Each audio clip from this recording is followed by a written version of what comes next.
My dog's always like jumping everywhere and everything like that. So, hey everyone, welcome to my YouTube channel. This is Elena Alsru, and I'm here with a dear friend. Actually, she's kind of a new friend, but I'm gonna make her be my new dear friend. Yes. Julie Sharber, welcome. How are you? Hi, good. Thank you. Appreciate the opportunity. Absolutely. I am here actually out in Evergreen, Colorado, visiting my friend Michelle. Julie is a new friend that I've met, and like her face lights up a room. And she has an incredible story, and she has a background in fitness and health, and I'm really excited for you to hear a little bit of what she has to share about today. Tell us a little bit about yourself, Julie. I'm Julie. I live in Colorado. I've been married for almost 33 years, and I am a life coach, and I love helping people move forward in their lives. Oh, that's awesome.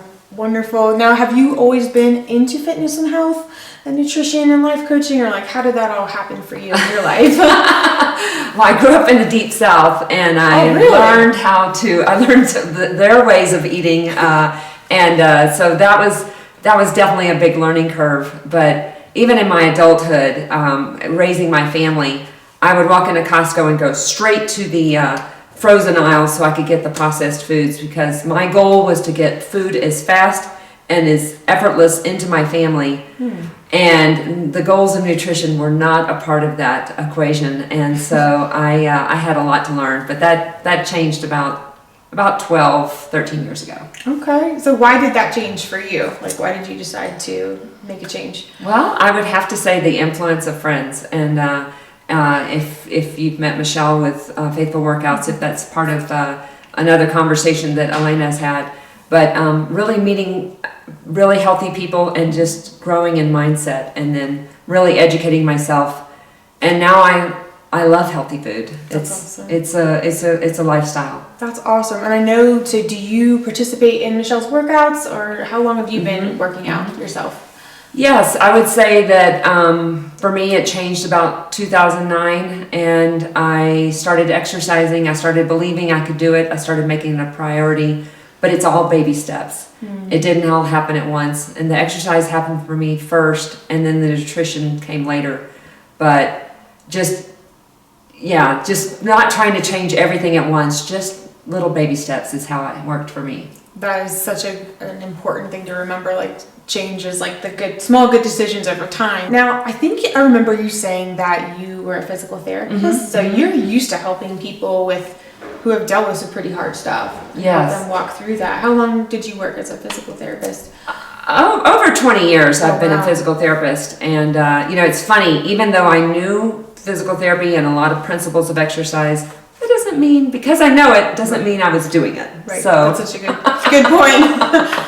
Yes, for sure. That's awesome. So now you're not in that space anymore. You're doing nutrition coaching and life coaching. Right. I have a holistic nutrition certification, and I am a life coach, and it's about helping people move forward from where they are to what could be. Awesome. I love that.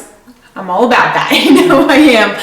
So one of the reasons why I asked Julie to come on the channel was I spoke at a workshop alongside of her for Michelle at Faithful Workouts in January at the start of the year, and I heard her story and I was just crying. If you know about my husband Brian, he deals with a chronic illness, and he created the Suffer Beautifully mindset of whatever you're going through, like there is a way to grow from it. Whatever challenge that you're dealing with, you can do it well. You can walk through difficult things and grow and thrive. And so when I heard her story, I was like, oh my gosh, like I need to talk to this girl. So would you mind sharing what's this challenge that's come up in your life recently? Wow. About 2 years ago, I started having my first symptoms, and which started with a right hand tremor, but I was diagnosed with Parkinson's disease. And if you know anything about it, it's a progressive, degenerative neurological disease, and it was tough. It was a really tough diagnosis, and I was very familiar with it from the physical therapy background. Of course. But I've definitely been growing from that initial diagnosis. Wow. It's been tough though. Wow. Now, just because I'm a counselor and I'm always interested in how people navigate difficult situations well, what was like the first like initial feeling? If you can remember, I know it wasn't in the script I sent you, but I'm curious now that we're sitting together. My first feeling was, I really felt a lack of hope. I really felt like if there was any air in my balloon, the air had all let out. Wow. And it really was hard for me to think of. I really felt like my best days were behind me. Oh man. Yeah, it was. A lot of people can relate to that. Yes. It was the lowest point in my life, I would say. It was very personal, more than like losing a friend or a family member. It was very personal. It was very. It's like losing part of yourself. Exactly. You know, part of myself. That's a great way of saying it. Okay. I'm going to ask her a million questions, but what I'm going to focus on today is how has your fitness, your love for fitness and the nutrition side, how has that helped you with your emotional health as you've navigated through these last 2 years? How can you speak to that? Yes. Okay. So just speaking about the fitness part, that was in the fog of all the things that my neurologist told me in my initial appointment. There was in there somewhere was exercise is really good for you, and even though I was very committed to exercise, and I had done a couple of marathons, and so I had definitely been more of an endurance exercise person. I realize what happens with people with Parkinson's is it makes our dopamine very, very efficient. And so, and it really slows the progression of our disease. So I've just become very, very intentional. Wow. And it's actually a knob I can turn. It's some place where I have some control. And so exercise is paramount. It's really essential. It's not a non-negotiable for me. I definitely I do it every day, and I'm joyful. I'm grateful for that. For nutrition, you've definitely heard that phrase, "You are what you eat."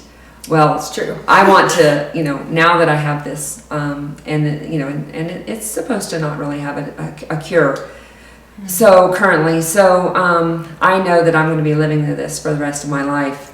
So I need to, every day, every meal, I get to choose what goes into my body. And so it can either work for me or against me. And knowing that is empowering. So I don't look at all the foods I can't eat. I'm just grateful for the ones that I can. And there's a lot that we can eat that is very, very good for me. So now I just, I have passion and joy for the great foods that God has given us. Wow. I'm like completely blown away. I just love, just your attitude, right? Your attitude of this is what I can do. So many times we fall into more of a victim mentality, victim mindset. The world is against me. I can't do anything. There's nothing I could do to change my situation. And you have decided, like, no, that's not the case. Like, I can do these things. Like you said, the doorknob, I can turn it a little bit here. And not only that, but doing it with joy and gratitude. And man, I could go on forever about gratitude mindset and how much that helps with mental health. But it sounds like you've chosen to take control of what you can and your thoughts. Absolutely. Determine how you feel. So if you're able to say with joy, I'm going to do this and choose this thing and believe it's going to work, because it does. Love to learn more about that sometime. You might have to come back and educate us a little more, but man, that's powerful. That's so powerful. Thank you for sharing. Sharing that. I got to say, there's just this light coming from you, and I'm very curious. How has your faith and your faith community impacted your perspective and helped your just emotional health and how you've dealt with this? Okay. It's incredible. Sure. I've been a believer for, a really long time, since I was a child. Okay. But this really tested my faith more than anything else. And I really learned that I had to, and I actually heard some words, I believe, from the Lord in an MRI, and I heard 3 words surrender, trust, and choose. And what I've really felt like I had to do is surrender a lot of what I thought my life was going to be like, and I had to trust. And that's the main thing, is we have only one that we can trust. And it's not medicine, it's not surgery, it's not a treatment, it's the Lord. And He is the one that is trustworthy. So I would say that in Psalms 3, it talks about the Lord is the lifter of our head. I love that visual. And I could not lift my own head. I could not pull myself up by my own bootstraps and be joyful, and because that's who I want to be. But I surrendered to the Lord, and I started to trust Him in a way that I had not trusted before. I didn't have to. I don't really know that I did. Wow. And because I think through that's when the Lord could actually really lift my head, and I really do have joy. And so I do feel like my better days aren't really behind me. My better days are ahead of me. And I really didn't think I could say that about a year and a half ago. But that's really what the Lord is doing in me. It's not me. It's the Lord working in me.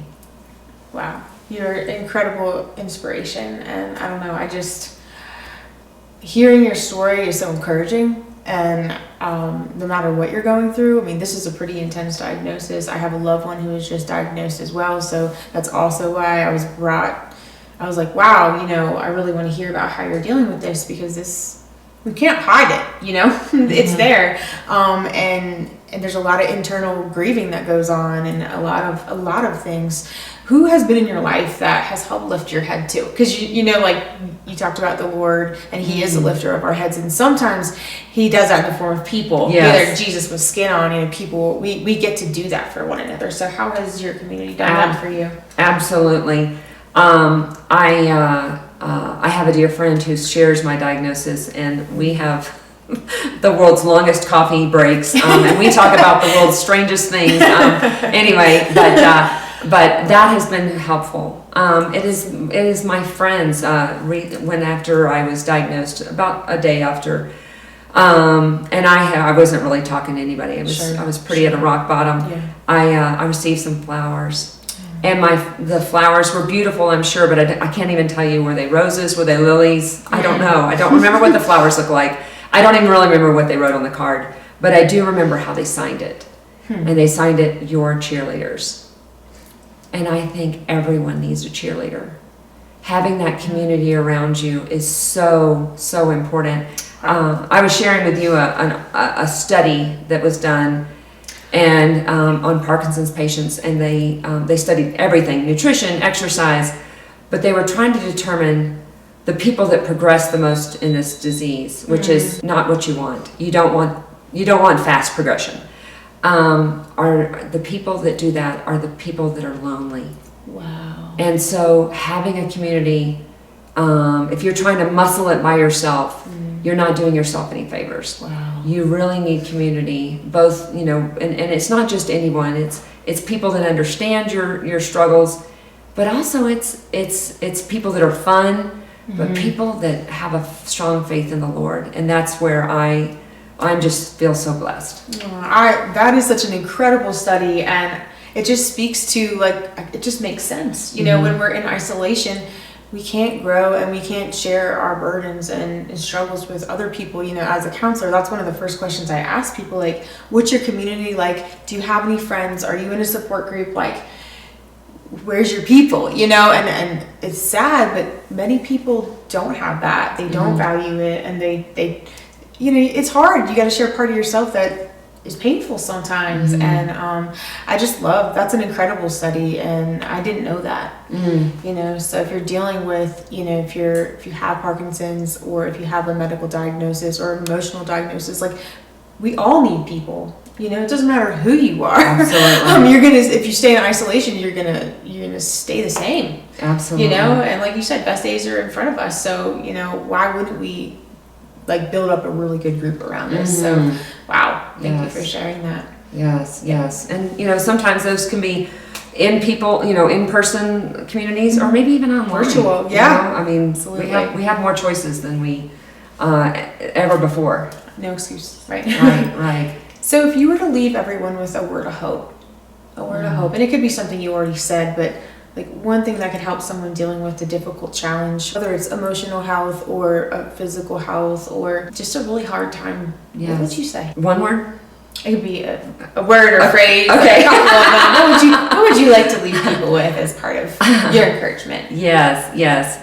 I guess I would have to say trust. As I said earlier, I heard 3 words: surrender, trust, and choose. Mm-hmm. Trust the Lord. He is the one who will not fail you. He is your rock. And this world is not our home. And so learning to trust the Lord in your affliction, in your pain point, whatever you may be facing, and knowing that He loves you, I think is actually probably the best place.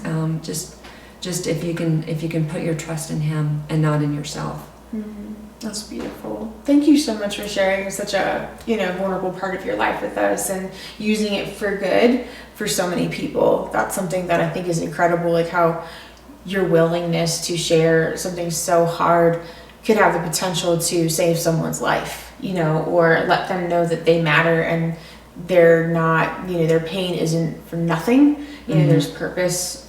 There can be purpose in and through difficult times. One of the things that I wonder if maybe that's one of the ways that we can learn how to live a really full life. Like maybe we gain perspective that we wouldn't have had before.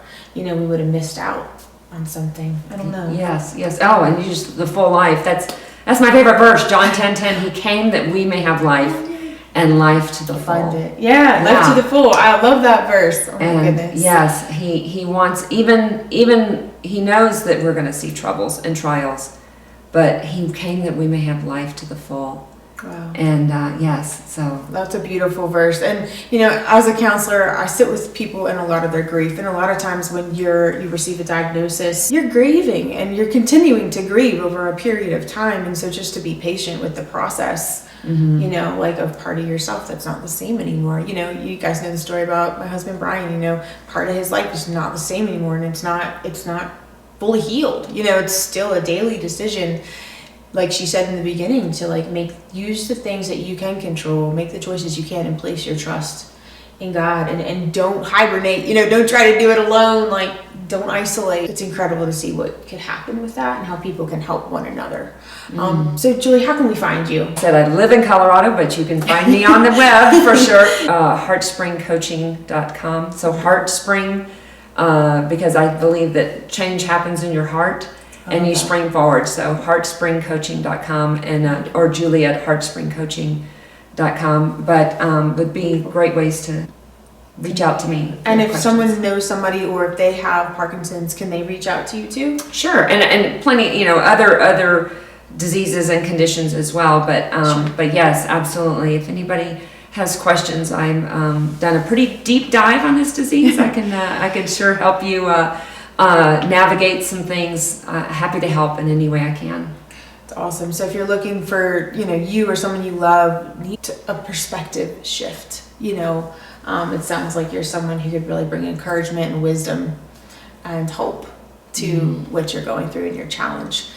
So thank you so much from the bottom of my heart for coming. You're an incredible light and I love you. Oh, my pleasure. Thank you so much. Appreciate it. Absolutely. We'll see you guys later. Thank Bye. you.